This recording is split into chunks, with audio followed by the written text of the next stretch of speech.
We had a great question to start off with. Why do we have to learn about intimacy? Now that wasn't the question. The question is, how is my son? Baruch Yitzhak ben Masha, he is in Can Yunis. He's doing night missions. It's pretty intense. The weather, I'm sure, hasn't helped. But at the same time, they're very together and focused. The unit, and he's gone onto a combat unit, which is a conglomerate of Duvdavan, Yalam, Oketz. They're all joined up together with Sanchanim. And the news is maybe in a few weeks they'll be out, but you never know. So everyone needs to keep focused and keep doing their best to be a support, either spiritually, emotionally, or physically. We're going to do an important session today. This is really important everyone focuses a little bit, because all that we've learned is about now getting to this point. Just also in your program as well, because I heard that I only have 2 more sessions of you officially. I don't know why that's the case, but it seems like you guys finish early this year. Is that right? Like we finish normal time. We just have next week. We have 2 weeks where we're not going to be in. Oh, okay. So there's other stuff going on. Good. Okay, good. That's better news, because I feel bad for you guys to finish so early. You know, you want to round off this year strong. And being right now, we've had a weather change. It's a slightly different feeling in the air. When I was here 2 weeks ago, you were like bathing in the sun, having a relaxed energy, and now it's a little bit more intense with the rain. But remember, in Eretz Yisrael, this is one of the beautiful things. Someone this morning was talking about it, one of these old special Jews that I pray with, was saying how every little raindrop is a blessing. And that's how we have to think about wisdom. Everything we're learning in this class, in my opinion, goes back to sources and holy books and principles, universal principles that we can apply in daily life. And so every raindrop of wisdom is precious. And that's how we look at rain in Eretz Yisrael. It's how we look at what we're learning. Everything you're learning this year is stuff you need to internalize. That's what we spoke about last week, 2 weeks ago, about reviewing, internalization. It's hard work to internalize, especially, and we mentioned in terms of intimacy last week, or 2 weeks ago, we mentioned how important it is to really give a F, and not an F for the wrong one, the F for focus.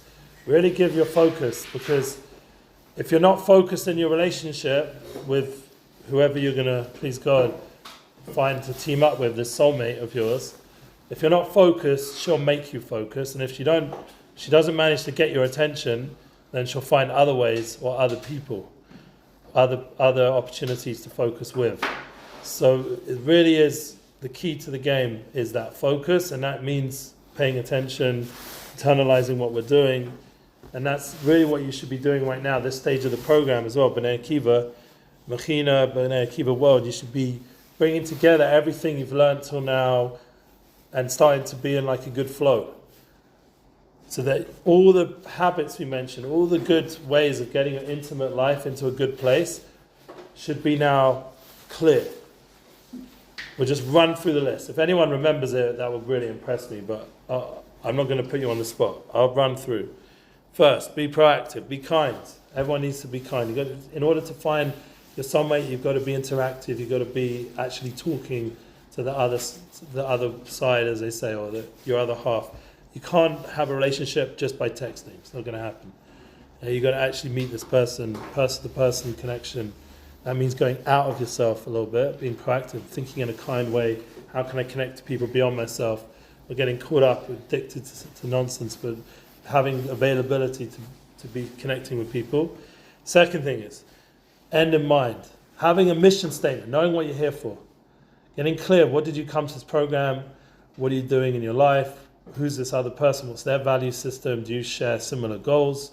You don't have to be the same. You just need to be focused on similar objectives that you can share those values together, even if, once again, the personality is different. The truth is, real love usually comes from opposites, people that are very different, but they have similar objectives, similar goals. So you go with those differences and you balance out with each other. Third thing, making sure you're focused in on your priorities. What is important to you? Time management, how you use your time. Look, we got a pretty decent amount of guys on a cold day. So guys, you're focused, you've got schedule, you're not just like wasting time. And that will manifest in relationship intimacy, that you prioritize your family, you prioritize your soulmate, you prioritize this lady, and she'll, once again, if you don't do it, she'll make it known. There's no like way around it. It's not like, there's a get-out clause. The get-out clause is divorce or end of relationship. It's either focus or no focus. Yeah. Third, that's the third one. Fourth one, win-win. Now we've sorted our inner system out. We're in a good space. And now you need to get to the next story. How do I make this a successful campaign, a successful victory? Remember, we spoke about the war. What's the victory of this war? So our friend who came in first, we appreciate him, I'm not going to say his name, but he said the end of after everyone else gave their opinion is Mashiach. The end game of this war is we need to get, and it's getting clearer and clearer, by the way, that that's the only real solution, because it's so complicated politically, and the whole geopolitics and everything is very complex, and you can see what the world's saying. So the only solution is the real ultimate solution of Mashiach. So we have to keep working towards that as a public, as a nation, as a relationship. That means we're on the winning team. We're here to win. We're here to make sure my other half wins. You're supportive to her. It's not just about what you need in your life. It's about supporting someone else and their needs. And then you get to the one of the hardest ones, actually listening. We're all having a hard time. Listen. To actually focus and listen on someone and really understand what they're saying, not putting your narratives onto them, but actually to really listen to their inner voice that they're trying to communicate to you. That takes a lot of humility. And then we get to the sixth level. The sixth habit is synergizing. Then you can really become one. Then you get real good times. Then you really bond with this other half. Yeah? Like, I'll tell you something. A rabbi was once asked, Rabbi Tatz, I don't know if you ever heard of him, Akiva Tatz. He's a big famous doctor in England. He did a lot for my family back in the day, because my wife and mother-in-law were there by his house, and I learned a lot from him. And when I was working in England, I learned a lot from him. By the way, this jacket, if anyone noticed, it's a roadie jacket that you get when you go on tour for like the roadies. It's really cool. Anyway, that was the kind of work. I was working in a merchandise office for touring.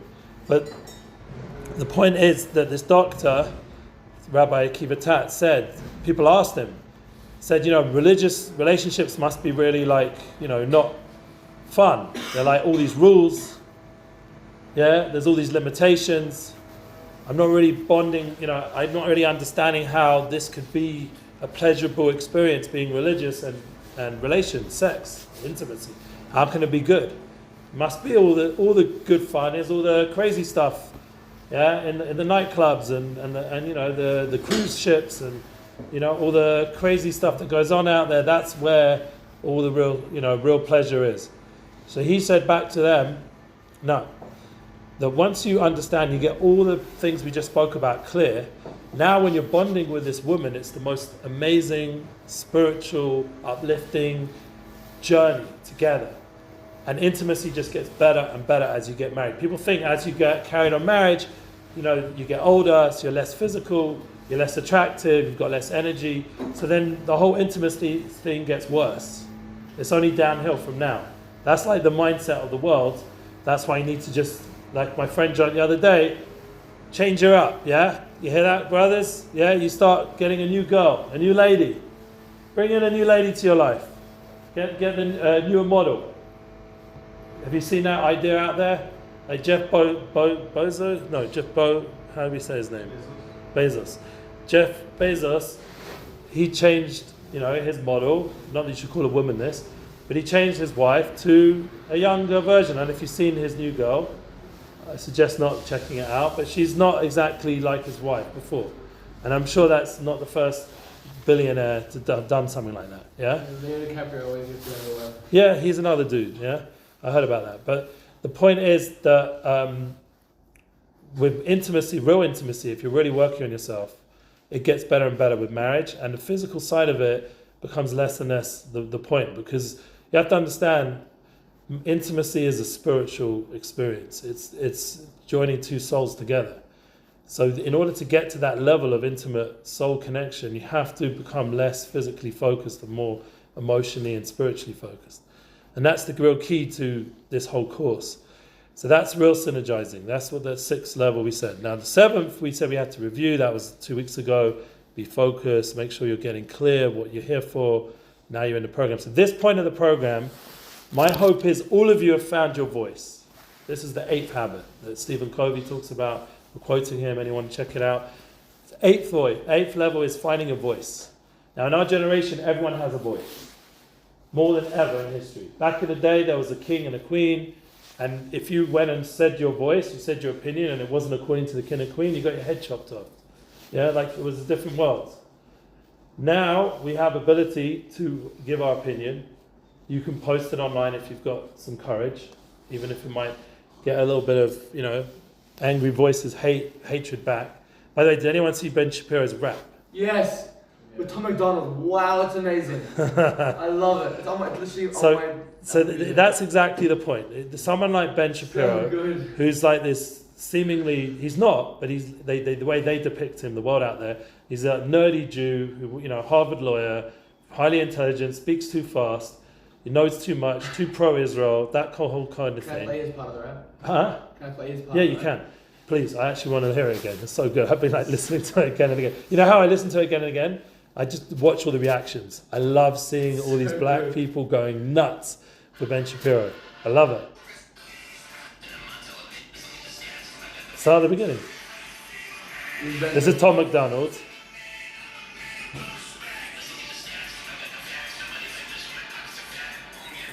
He's like dissing everyone. Love it. So bad. It gets worse, wait. It's not, in the context of the song, it's good.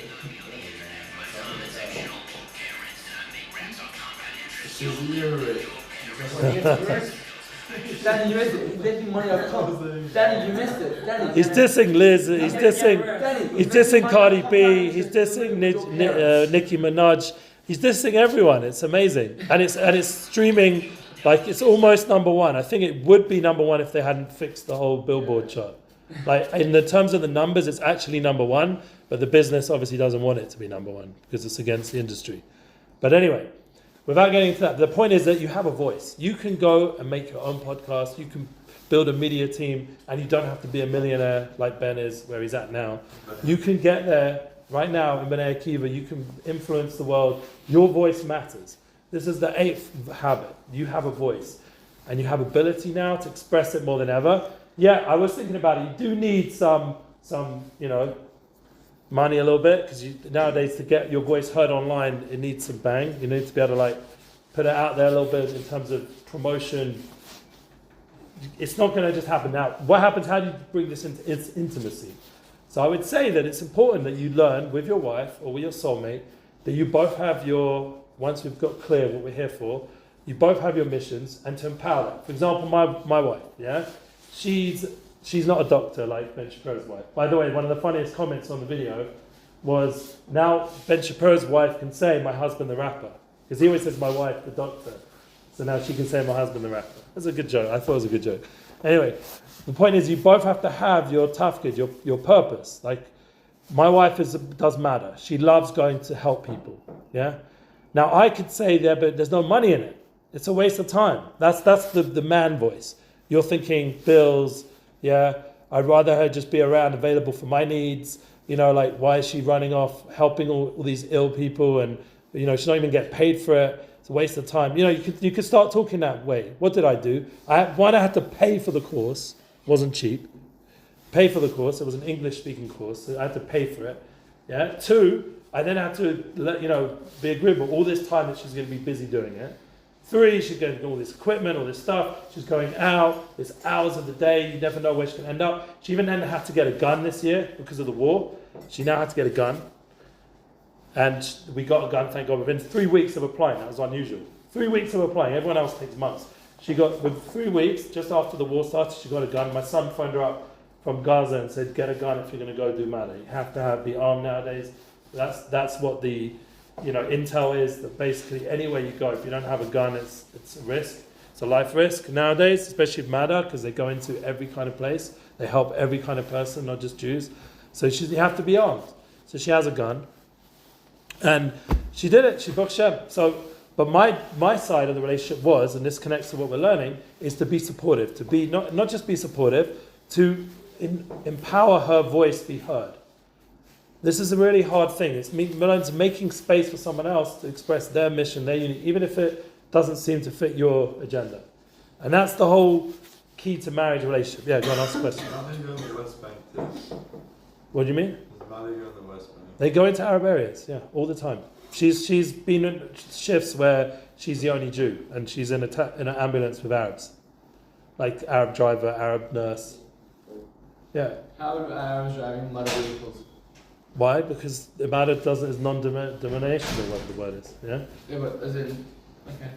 They believe in helping people not die. Yeah, and that's humans, not just Jews. True. So it's a very idealistic, organization. And my grandmother was a big fundraiser for Madha MacDonald. And most people nowadays, they think of Hatzalah when they think of English, But Madha also has an English department, not very big, but they have it. And it was just divine providence, and my wife got involved in Madha. I mean, Hatzalah do the same thing, United Hatzalah. They also have Arabs, and it's interesting. There's a concept of, like with the soldiers even, there's Arab soldiers fighting Hamas together with the Israelis. It's not like Israeli Arabs, they're fighting on the side of Israel. They want to kill Hamas just as much as, the Jew, yeah? So there's certain things that unite humanity. Yeah, we have to remind ourselves that. There's certain human realities that unite us all. But the point is that you're enabling your wife, your soulmate, to have her space to do her thing. That's what I'm trying to say. And you have to do your thing, obviously. Each of you, we've already went through the habits. You're figuring out who you are, what your principles, what your values, what your dreams are. And then you start doing it. And to the point where you're not scared of the system shutting down your voice. Your voice is important. You have to contribute your voice to the program that you're in Bnei Akiva, to your office environment, your business culture, online, social media-wise nowadays. You have to figure out, at least on some level, what's going to be represented. Some of my friends, their voice is, I'm not on social media. That's their message to the world. F the social media. I'm not going on social media. It's going to lose my focus. I'm a successful businessman. I'll be more impactful making loads of money and putting it into all the organizations that I believe in. That's what I have friends like that. Yeah? You have to think about all this stuff. This is not like waste of time conversations. This is important because this is real life. Now, the 9th habit, we're going to jump because I've only got 2 more sessions here. The 10th one we'll end off with next time when we see you guys. That'll be like the climax point. That's my favorite discussion point. But the 9th one is a hard one. All of you right now. Yeah, let's be honest. Guys, seriously, 1 second. Everyone's distracted. This is the 9th habit. Getting rid of distractions. Distractions are going to take away the most powerful thing you have and most important thing you have in life. What is it? Who knows what it is? Not just that. Intention, yeah, is connected to it, but what is the word? It begins with T. What's the biggest gift in life? Yeah, who said it? I heard it. Time. Thank you. Time is the biggest gift. Yeah, we have a certain amount of time in this world. It's every second that passes, it's another second. My hour here is precious to me. It means a lot to me when I come and connect with you guys. The problem is distractions take us away from our focus of what we're here for. Now, if I would explain to you what the purpose of humanity on the most deepest level is really just to be intensely present and focused on the truth of reality at that moment. That is actually what we're here for. If you can achieve that level, and we're not talking about some Buddhist crap, yeah? I'm talking about the real understanding of humanity, that you're totally present. Yeah, what do you want to say? Yeah, sure. 1 minute, see? It's all measuring it in time. The point is, thank you, the point is that with a time focus lifestyle, when you start to understand how distraction takes away from that, the most important, valuable thing, then you start making different choices. And everything we've spoken about becomes more clear. Because now your intimacy is about complete focus. Why is intimacy so amazing? Let me ask you, I don't know if any of you have been in that space. I'm married 43 years. So I'm not 23 years. I'm 43, 44 almost. Yeah. Yes, 23. So all that in that time I've experienced. I know what intimacy really is because I'm married that long to go on that journey to find out what it is. A lot of you guys haven't yet experienced. You've had sex, but that doesn't mean what we're talking about. Intimacy is like a different level. It's like becoming one with another person. It's not just sticking a thing in something and moving around. Yeah, it's actual a moment of intense oneness with another human being. It's and one of the reasons why it's so pleasurable is because you really get to know another human being in the most deep way, and you feel completely one with that person and focused. Nothing else matters that moment. There's no bills. There's no mummy and daddy. There's no Bnei Akiva, whoever. There's no whatever my issues are in life. There's no war. Yeah, there's only you and this person, and this intimate bond that brings you more and more deeper and deeper in love, and that is a very powerful feeling. I'm not talking about the pleasure-seeking version of it, where it's just about how much more pleasure I can get out of it, or how far can I go, yeah, and all that kind of stuff, and all the different ways and this and that, all the nonsense approaches of it, or the noise around it. I'm talking about once you've got rid of all the noise and all the distractions, even in intimacy, it's a tremendous moment of bonding and deep love that there's nothing else like it in the world. And it gives you a taste of what focus can be, what focused life can be. It awakens you how you can really connect to another human being in such a profound way. Now, it works out that can also bring down an neshama, bring down souls, bring down children, and that's another part of the mitzvah of Puravu, bringing down children, which is important, because then when there's that intimate level, it actually creates something. That's another part of it. You actually create children, you create souls, you bring down souls. But you can't get to that true experience unless you're not distracted. Do you understand? Does anyone here relate to had a moment in life, maybe not intimacy, but a moment in life where you really were 100% present? Even maybe during this year in Bnei Akiva, where you just, I don't know, you were jumping out of a plane here. I don't know, what something, like when my son did San Chanim and he was jumping out of planes, that was pretty intense.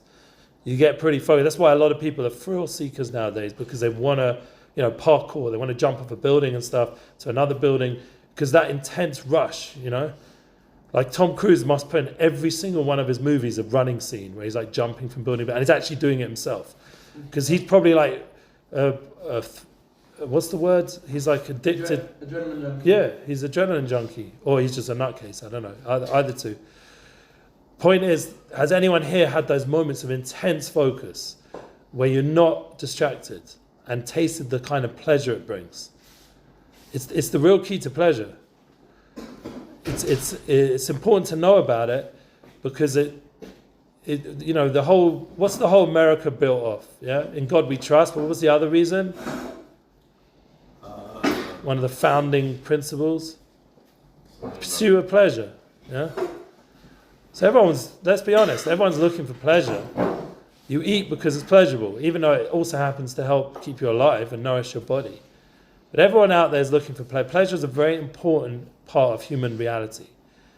But the key is to really fully experience pleasure, you have to be fully present. And that's part of the beauty of intimacy. It says there's a taste of olam haba. You know this? Did anyone hear this before? It's based on the Gemara, the Talmud. A lot of good sayings in the Talmud, a lot of deep wisdom. That's why I learn it every day and try to finish it every 7 years. The idea that you have Ma'in olam haba means a taste of the world to come. What does that mean, taste of the world to come? What's the pleasure of a gaming system? My son's just got FIFA 24 and he's playing it a lot. Yeah, right now actually he's switching off every so often to FIFA 23. I asked him why, I don't know. He wants to, for some reason, play the other one, says it's easier to manage, it's a bit too involved, FIFA 24, like there's too many things to do, and with his English and stuff, so I'm helping him a little bit. So I sit there with him. What's so engaging about a game that makes it? Well, the whole point of the game is to engage the audience. Yeah, and you get totally caught up in it in some level. So you're present in the game.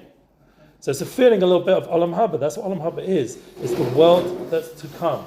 You're no longer like you're in that place, that state of mind, you're experiencing a higher level of something coming. You're not thinking about your next move. You're in that space. And that's a powerful feeling. This is why, once again, like we're talking about like really what we're getting rid of all the noise that surrounds relationships, what surrounds women. When I look to the competition that Ben Shapiro's rap song has right now, what's the alternative? Who's the one who's trending apparently more but isn't? But they just forced it to. What's her name? Megan Thee Stallion or whatever her name is? Megan Thee Stallion. Yeah. I looked for 5 seconds of that video. It was so evil and so bad. I mean, she knows how to rap, that's true. But it was so bad, like the energy and the vibe, that, if that's what you're being brought up listening to, in my day it was never that bad. Yeah, and I'm not that old. The music, even, it just wasn't that low, it wasn't so demonic. Like, when you have to understand what's happened is they've taken this beautiful moment of connection and they've distorted it. And there's so much noise around this moment of connection that you can't, it's almost like you have mercy on yourself and say, like, how could it be? Like, I just want to connect to this person legit. I want to have a real relationship moment with somebody. I don't want to just always be distracted. I don't want to always be thinking about it's better over there, it's better in that person's life. That one's really got a good lifestyle. That one's really got a nice watch, a nice car, a nice this, a nice that. That one's got a really nice girl, and look at her body. Oh my God. There's to the point where you're no longer with the person you're with, because there's always going to be someone more prettier. There's always going to be more money, more things to get. So you're totally never there. You're always thinking about that other thing, that other thing, that other thing. The whole taste of the world to come is you're actually now experiencing the focus of a moment. You're focused and you're experiencing the full pleasure that's in that moment, that full moment of life. Has anyone been to a beautiful scenery? Like you've been to the... Yeah, come on, give me a place. Where were you? This is... Grand Canyon or... No, this is like trail an hour away from my house. That has like Wow. 5 rocks and you can see 2 lakes and like you can see out in the distance. It's very beautiful. Like, Yeah, so when you're looking at a panoramic view in real time, not on screen, your real physical eyes, and you're breathing the air and you're experiencing God's creation. Isn't it the most uplifting feeling? And you breathe in the air, it's clean. It's not city air, it's not cars, it's clean. I find that like I feel most connected when I'm biking outdoors. Yeah. That's why there's a whole movement now, brothers, there's a whole movement away from this whole technological dependence to just go hiking, to go camping. It's become an equal, thank you for coming back. It's become an equally positive movement away from this dependence on technology and distractions. And that is the kind of space where you can really bond with someone. You can really have a crew of people. If anyone's into Rogan, he loves hunting. He loves going out with his boys and doing something that's bonding. You guys, you could think about what you're coming up next. You could think, how can I spend the last part of Israel really bonding with my crew? Not just bonding with my phone. How can I bond? Because I had the blessing when I came to Israel, I had no phone. Thank you, Hashem. I didn't have a phone when I came here. There was a mobile phone, but it was like a brick. So no one had them really. And if you did, it was cumbersome. Yeah? So you used a calling card to phone your mum and dad, and that was it. Goodbye. That was that half an hour a week. And the rest of the time, you're there. I was in Israel. There was nothing. There was none of my past, none of my friends, none of my social scenes, none of my statuses, no trending. I didn't care if Ben Shapiro put out a song or didn't put out a song. It didn't mean anything. Yeah. There was no billboard charts in my head. I was just there in Israel, experiencing real life for months on end. And that you have to contrast. That was in the 90s. As Rogan said, we're the last Mexicans. We're the last people, the last generations that before this whole technological cyborg reality that you guys are going through, where you've literally grown up with phones attached to you constantly. I didn't have that for a good time of my life, 20 years or something.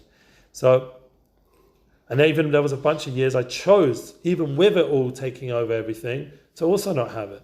And that were great times. I accomplished a lot in those years when I didn't have attachment to all this stuff. My wife made a comment on the way here. She said, I'm so happy we're going to spend some time together, because as soon as this session finishes, I'm going straight to Beit Shemesh, going to get my passport renewed, and then going to go see someone who's been sick, got a paintball in their eye, and now they've had weeks to be dedicated to his refuah shlema. Akiva Yosef ben Dinaleh, he's had all kinds of operations on his eye just from some kid making a mistake with a paintball gun. When he shouldn't have shot it, he shot it, and it went into his eye, and it's been weeks and weeks of operations, messed up the family schedule, all kinds of bother. And you can just see how precious time is, how precious life is when you don't have these problems. Yeah, you see what it can do to a family when, even more so with the war and, what's going on, how precious life is, how precious time is. So my wife said to me, we're spending time together, but I'm spending time with my husband and his phone. That's what she said. She was honest. She called me out. Maybe I'm spending time with Bnei Akiva boys and their phones. One of the reasons why I stopped teaching, as a full-time thing, because it just pissed me off, just sitting there talking to a bunch of phones. Pissed me off. I got pissed off. I was just like, come on, man, I'm better than this. I didn't come to this world to talk to a bunch of phones. It can't be that, my purpose in this world is just stand here and talk, and then everyone else is somewhere else. Can't be. So I got really pissed off about it. And I quit. I stopped teaching. And, years and years of students haven't had me teach them. And I think I have what to offer. I did other things that were purposeful during that time. But it dissuaded me from teaching, because it was just what's the point? I don't need to waste my time.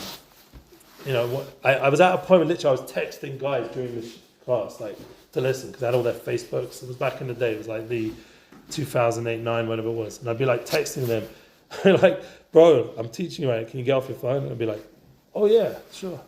I was texting them in the middle of the class. So the point is that to be able to remove the distractions, it makes space for real life.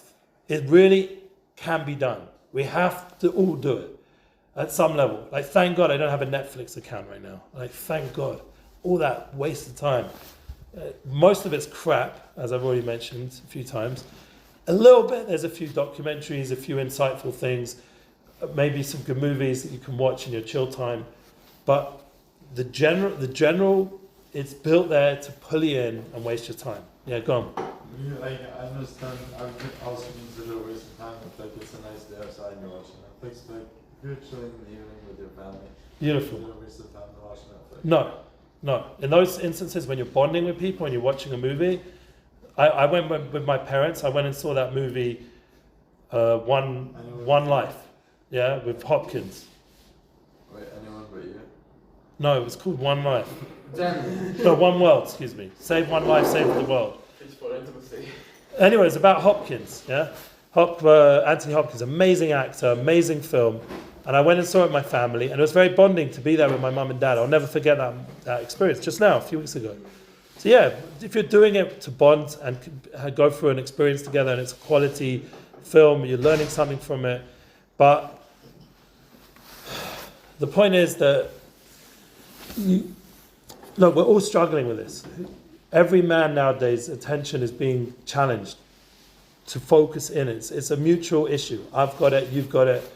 Tell me someone who doesn't have it. Here and there are people who've disciplined and made rules for themselves, and they're still making money and they're still being matzliach, and they've made some sort of control on the phones and the whole experience.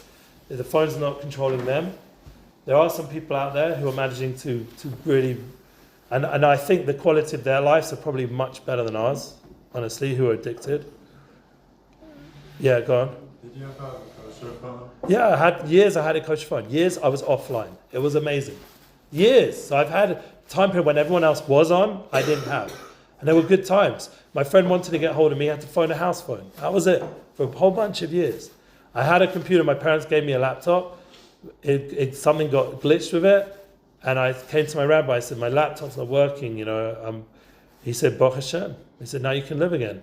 And I was like, all right, cool. So I just left it. for a bunch of years, I literally was just away from all this stuff. And now I'm not, and like I told you my comment on the way here, my wife's saying I'm with my husband and his phone. That's how she's viewing it. So I'm suffering the same problem. It's not like this, I'm above you guys. I'm going through the same issue. We all are. Majority of the world now is having this challenge. Go on. You have a TV at your house? No, thank God. We have an Xbox screen, if that means anything. That's new. I was like really not into computers coming into my house, but I had to agree on this one. Yeah, go on. So what do you like to do in your free time? No, we watch on laptops or iPads. No, I mean other than that, what do you like to do? Oh, personally? Okay, that's a fair question. So what do I like to do? It's fair. That's a serious question. Yeah, it's serious. My wife and I, we went the other day, went out for a drink at a juicery. We got some vouchers because my son's in the army. So we got a few vouchers for free juice restaurant, a new one in Frat. And Spending time with your wife. yeah, spending time. We sat together, we had a nice drink, healthy drink, so it wasn't putting garbage into our body. Or the other day, I'm doing a podcast with another guy from an organization called Just One Chesed, if you've ever heard of it. So we're doing a podcast together. Someone wanted to sponsor the podcast, so they gave us a few $100s and said, use it for your family. So we took both of us took our wives out for a nice meat meal in Rosa. We had some meat, going out, socializing, talking. Personally, I like walking, I like swimming. When the swimming pool finally opens, I'm going to be swimming. I'm big into swimming. I love swimming. I grew up swimming. What's your favorite stroke? Stroke, front crawl. But I do a lot, when I exercise, I do mostly breaststroke. I like breaststroke, but not for Yeah. Yeah, swimming is big. Yeah, you have to find what you enjoy and do it. Life is short, man. Like once you're out of this place, what's next? You have to get a degree, or you have to go to the army, and then you're going to have to. There's always this pressure. What you have to do. It has to be also actually living the moment. And the online virtual world is not going to do it for you in a deep way. It's not going to do your relationship. It's not going to fulfill your wife or your soul's needs. It's not going to fulfill it. It just isn't. Yeah. Did you serve in the army? No, I didn't. If you could have, what would you want to do? If I could have, I'd like to be it's a good question, and I wish I would have been a captain or like someone who strategizes. I would have liked to go to a high position. I was always into war. I grew up obsessed with war. You regretted that you didn't go to the army? I don't know, because the way I understood the Israeli army then and where I was at, it would have not worked for me. But for now, I'm proud that my son's doing what I didn't do. Let's just say that. Is your son still in Gaza? He's still in Khan Yunis, yeah, doing night missions. It's pretty heavy stuff, because they're trying to kill Sinawar, Machshamam, and they're trying to get the hostages. They're trying to end this story. Are they sure that he's in Gaza? Huh? Are they sure that he's in Gaza still? They think he is, yeah. In the tunnel system there. Yeah. How did you make Aliyah without doing the army? So it's a good, fair question. So I came to Israel like everyone else, like on a tour, and I was like, wow, I got to stay here. And when I came back, I went to yeshiva. And when I was in the Haredi system, they pretty much told me, we can get you out of the army. They have a system, it's called being patur. And after a few different stories of going to the Masada, the whole place in Rashi, a few different situations, I keep getting the paperwork to get me out, to the point where when I was by 30 years old, they sent me my patur. It took about 10 years to get the patur after 30, when I had about 5 kids by that point. So, 5 kids? yeah. So, do I regret it? I mean, my wife definitely wished she would have gone to the army, 100%. She would do it now. She's that kind of person. She's doing MADA, that's her way of doing the army on a certain level. How many kids do you have? 6, piano. I stopped. That's another important discussion. I felt for my family personally, we needed to just focus on what we had and not just keep having. By the age, my youngest is 12, so we haven't had a child for 12 years. And I felt like it was enough. Like there is a mindset you just keep having and having, but I wanted to focus on what I had, not just keep having and having. Like be quality rather than quantity, if you know what I'm saying. With children, there's a miracle where you can somehow always have time for all of them, even if it's a massive family. There is such situations, but I've also seen some kids lose out, because then you're not really, fully focused once again. You're losing that focus. So I would ask everyone, if you could think 2 points today. How can you get your voice heard more? Meaning you get to understand what is your voice. You have to know what your message is. What your message is to the world. What you're here for. Your unique message. What is the other person you're going to please God, marry or become in a relationship with? What's their unique message? How do you get that voice out there? It could be through a business idea. It could be through promoting Israel. It could be through promoting an artist. Whatever it is that works for you. Yeah? How are you going to get your unique message out to the world? Then the second thing is that's getting your voice heard. Making sure you're not just some little schmerl nobody cares about. You have the right to have your voice heard in this world. Don't let society push you into a hole and just, you become like this robot just making money and sleeping and eating. You have a unique light. The world needs it. Don't underestimate your unique power. Before we get to your question, second thing is, everyone, once you've got your unique message, your unique light, how do you get rid of the distractions that are preventing you from fully doing it? And not only that, with the intimate life, how do you prevent the noise getting into your relationship? So that when you're with your wife, you're with your wife. When you're with your soulmate, when you're with this lady, you are with this person. When you're with your children, you are present. How are you going to do it? There's going to have to be some game plan. I need to work on it as well, man. It's not just...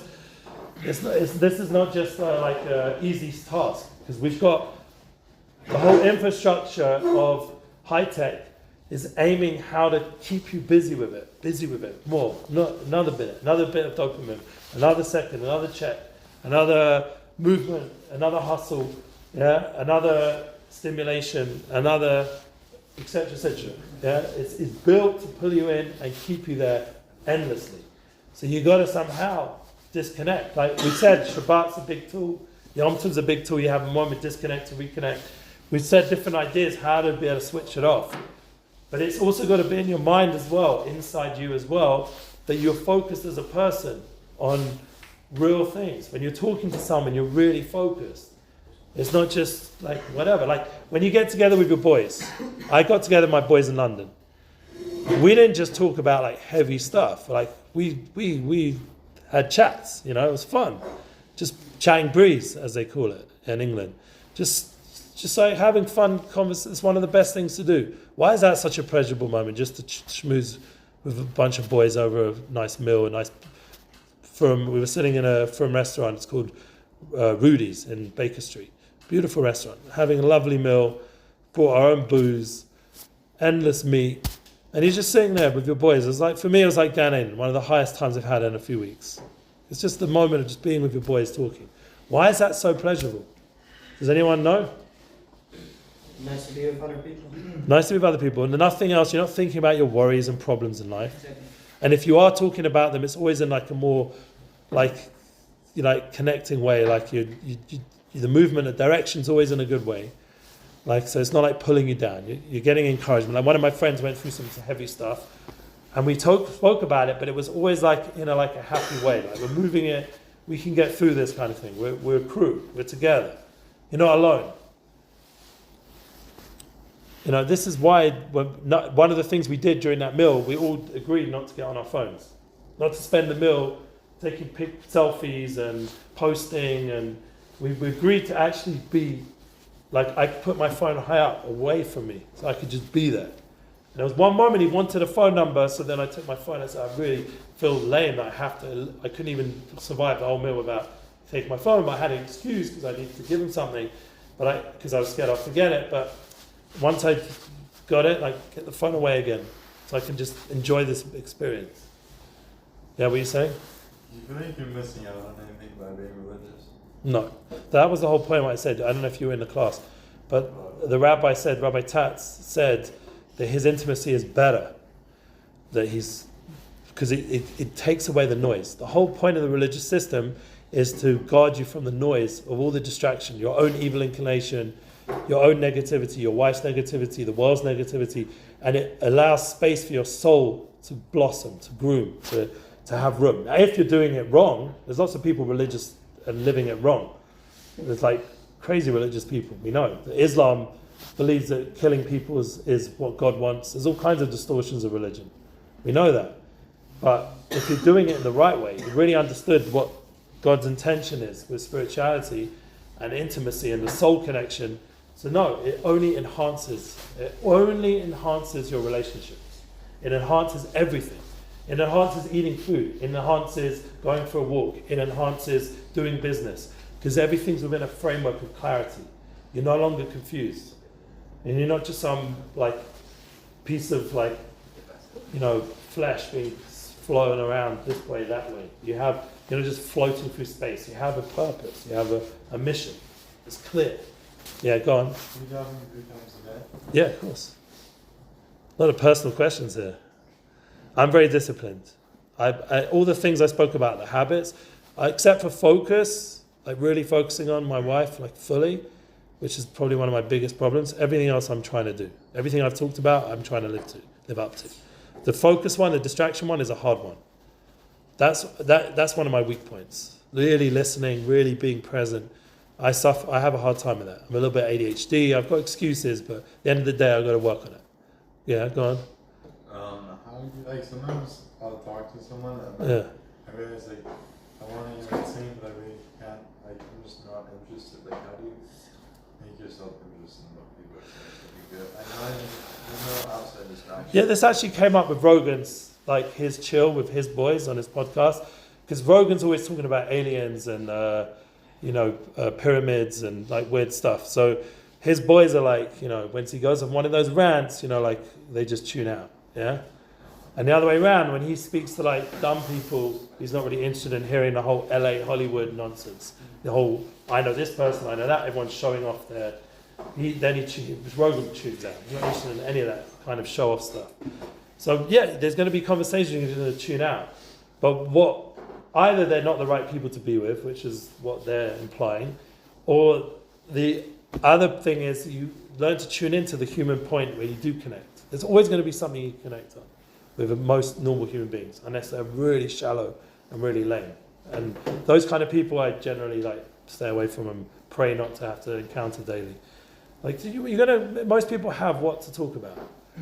And there's so much going on right now that's really intense that for example, when I was in London, the amount of people that came up to just talk to me about the situation, they're a bit more awake now.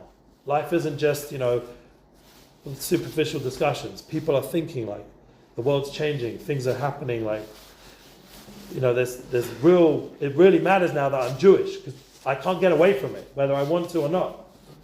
That's always been the truth. But now it's obvious. The world's not allowing us to forget that we're Jewish. It doesn't matter how secular you are. You are Jewish no matter what. From the time you're born till the time you die, there's nothing you can do about it. You can't hide it. Hitler went after the Jews that didn't even think they were Jewish. They'd even married out, or they're descendants of people that married out. He went after every little bit of Jew that there is. So the other side is definitely interested in our Jewishness. And it's got to the point where we're not going to escape it, our Jewishness. There's no way of escaping it. So it brings you to very real conversations with people. Yeah, what else? Any other questions, guys? What would you think one thing you could do to get rid of some distractions? What do you guys think? Delete one app?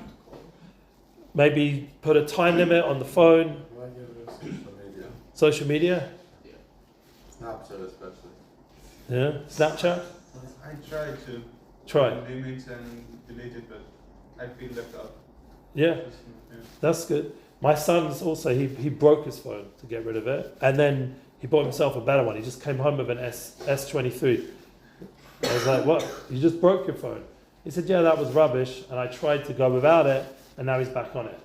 Is he back on Instagram? I don't know. He said he's just going to use it for WhatsApp and a few other things. But yeah, he's constantly up and down fight. It's a fight. It's difficult, and social media is a challenge. It's been built to engage you and keep you engaged, and we're all dealing with it. There's this challenge. This is like the end of days scenarios where humanity is being tested and just being human. How much are we going to let technology take over our time, and this virtual or unauthentic reality become? So I told you, who remembers my new idea? Authentic intelligence. That's the new revolution that I want to work on. I haven't given up thinking about it. AI is not artificial. You have to make it authentic. Real intelligence. It comes from humans, not machines. That's what's going to stand out from the rest. People who are authentic, who really value relationships, value time, value themselves, value what they're doing here, value the world around them, value people around them, see the good in people. This authentic way of being is going to stand out. It's going to be a light unto the nations. If the Jewish people can maintain their authenticness and not be scared of what public opinion is, they can be who we really are. If we can be real Jews, then we're going to win this war. That's really, it's an inner battle. It's not just external with armies and stuff. It's about us as a people being Jewish and not allowing anybody else to tell us how to be Jewish. We are Jewish, and we have our mission, we have our purpose, and we believe in it, and we're good at it, and we've been successful throughout history. We've lasted more than any other empire, nation, or anything, and we should be proud of who we are till our dying day. That's the mindset, the clarity. And once we get a very clear vision of who we are, and you're in a public setting, and someone's going to say, yeah, but the Jews are committing genocide, chas v'shalom, or the Jews are doing this, the Jews are this, and Jews are that, you're going to be clear what you are, and you know they're talking nonsense. You're not going to have like a moment of pause. Maybe there's something to it when they're saying, maybe the Israeli army are this, and maybe that. You start getting all confused. You're going to have a clear vision of what you are, who we are, and what we're doing here. And it's the same in a relationship.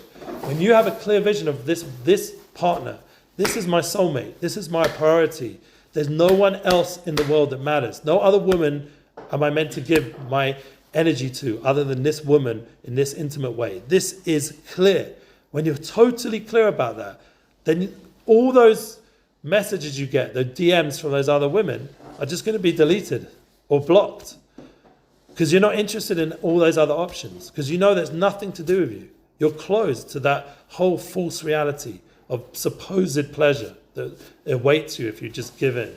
And it makes your whole life focused, and then you won't get into all kinds of problems. You'll be focused in your relationship, and she'll know it in a deep way. She'll know that you prioritize her and that you're really intimate and one with her and no one else.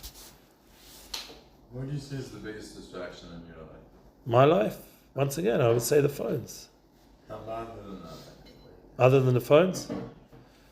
I would say the biggest distraction is a lot of like worries and fears that never manifest.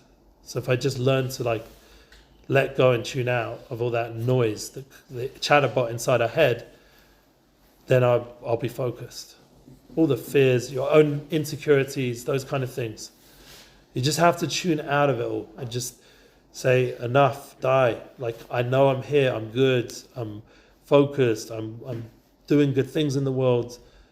Yeah, I'm going to make enough panas, I'm going to have enough income, I'm going to have enough this, have enough that. It's going to be good. Focusing in on the now, not worrying about what's coming. You know, how much time do all of you worry about what's after Bnei Akiva? I bet you're thinking about it quite a lot. I'm worrying about it right now. Yeah. So can you not just tell that voice to shut up and let me just be here right now? Today is now. I don't have to do anything that's going to affect that time to come. Right now, I'm here. Let me just be here. I don't have to make that phone call. I don't have to make that text. I don't have to do anything but be here this moment, be with my boys, have that moment, have that life-changing experience in Israel, have that foundational time to find myself. I don't need to be anywhere else. I don't need to be talking to anyone else. I don't need to be texting anyone else. I don't need to be looking at anyone else. I'm here right now, this moment, and I'm enjoying life. Let me enjoy life. Shut up. Tell this voice, shut up. What are you driving me a car? Why are you bothering me with all these? What are you going to say? Someone's going to say something. Yeah, I don't need to go anywhere else. It's going to be good. I'm making the moves that I need to make to get where I need to go. I don't need to control every single step of the way. That's a big part of getting rid of the voices, the distraction, the noise, is letting go a little bit. You're not in control of your life. You just got to make the best choices you can within your life. Let go. It's all right. It's going to be good. You're here. You made it to this point. You're healthy. You're good looking. You've got clothes. You've got a future. You've got a past. Life's good. Now, where the world's going, it looks a bit wacky, but so what? Don't think during the Second World War, young men like you were freaking out a little bit? Of course they were. They saw Nazi Germany. It was a bit of a nightmare.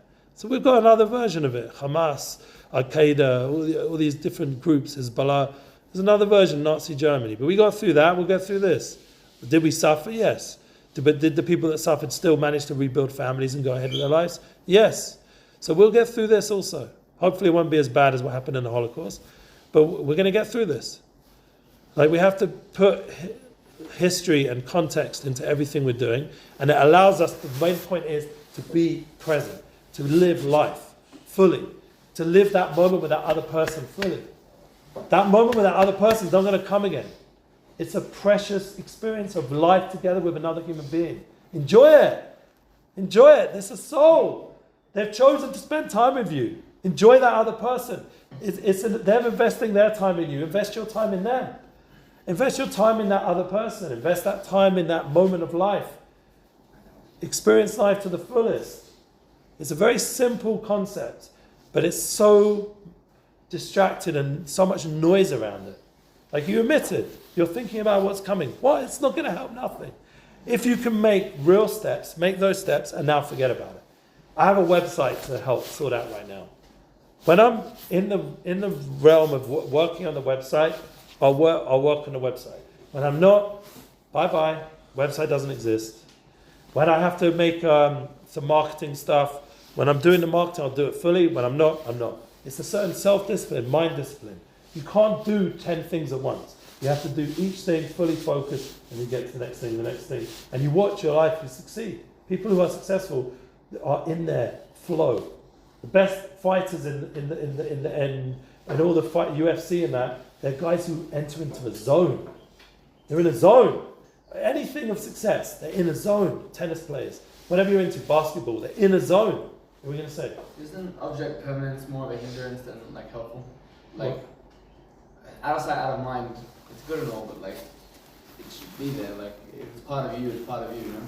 Yeah, you have to accept yourself. Good point. You have to accept all the voices that go on. You have to accept that they're going to chatterbox and all this stuff's going to happen. You're right. You have to live with a distracting voice. It's part of our reality. It's part of human reality. 100%. It's probably about knowing when to listen to it and when to. Very good. Yeah, that's right. I think he's got the balance. But the only reason I'm going to other extremes is because it's so extreme right now. Sure. You have to go a little bit extreme to get back to the middle of what he's saying. That you do have to live with this reality, that you have these worries and concerns, and you do get distracted. You have to be human and real with yourself. But you can't use that as an excuse. That's the problem. Everyone's become victims. I'm a victim. It's so hard for me. The world's so become this, the world's that, and people are so this and people are so that. That's all excuses, but it's not going to make a difference. Like all these hardcore motivational speeches, the guy's like, at the end of the day, you got to take responsibility. Someone's going to take responsibility. So you are got to step up and be a man. That was the point in that song. Or Ben Shapiro, what's Tom saying? Well, Tom is being... I'm a man. He's saying, I'm the man, I'm a man. And yeah. Everyone else is just pussies. Yeah, and I don't care if I'm offending anyone, because I got to get my voice out there. Yeah, there's a certain point that connects into what we're learning now. I got to get my voice out there. Yeah, these Chabadniks that go around, do they look like they're insecure about their Judaism and doing what they're supposed to do? No, not at all. They'll keep going to the school that told them to get out of here, stop putting tefillin on our students. They'll keep putting tefillin on students, and they'll keep going to Tel Aviv and doing what they do, because they believe in their shlichus, their mission. And that's the kind of confidence we have to. The soldiers are totally believing in their mission. You know who's freaking out right now? Who's freaking out? The parents. Mums, my son's in war. It's cold. He's got corona. That's a new story. He's got corona. He's got the flu. My wife and I are like, what? These are soldiers. Who would you want to come wrap them up in cotton wool and tuck them in and give them a hot drink? They're doing it in a war. These people want to kill us. If we don't have these soldiers killing the Hamas, they will throw missiles at your home. So it's either life or death. It's not a time to worry about little sicknesses that their little boy is getting in the army. It's about giving your children the strength to win this war. That's what it's about.